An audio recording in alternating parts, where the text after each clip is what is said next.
ஆன்மீக அன்பர்கள் அனைவருக்கும் வணக்கம். தேவதாரு மாலை. தேவதாரு மாலையின் பயன் என்ன என்பதை பற்றி விரிவாக பார்ப்போம். ஸ்கிரிப்ட் பண்ணாம பாருங்க.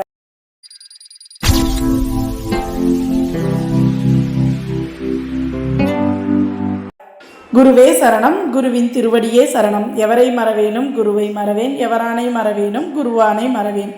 குருவே சரணம், குருவின் திருவடியே சரணம்.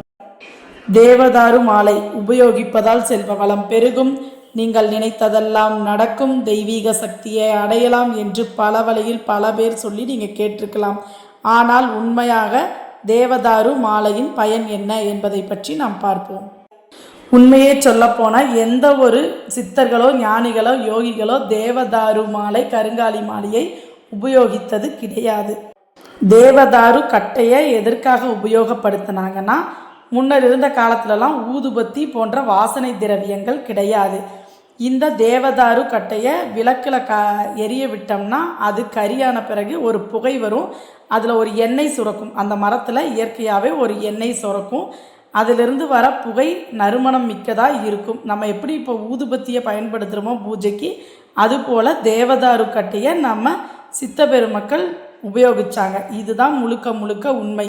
அதே போல் கருங்காலியையும் எந்த ஒரு சித்தர்களோ ஞானிகளோ யோகிகளோ மாலையாக பயன்படுத்தியது கிடையாது.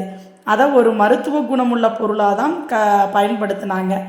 கலசத்தில் கூட கருங்காலி மரத்தை வைப்பாங்க. எதற்காகனா, சிறு சிறு வண்டுகள் எல்லாம் அந்த தானியங்களை அரிச்சிடக்கூடாது. கருங்காலி இருக்கிற இடத்துல சிறு சிறு பூச்சி வகைகள் வராது.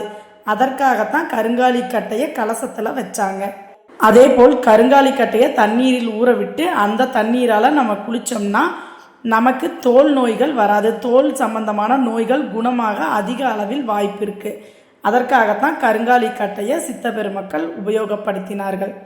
தேவதாரோ கருங்காலியோ அணிந்து கொள்வதால் உங்களுக்கு செல்வ வரம் பெருகாது. ஆனால் தேவதாரோ கருங்காலியோ விற்பதன் மூலம் உங்களுக்கு கண்டிப்பாக செல்வ வளம் கிடைக்கும். இதுதான் முழுக்க முழுக்க உண்மை.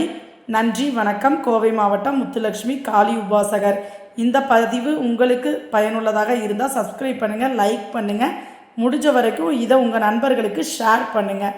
நன்றி, வணக்கம்.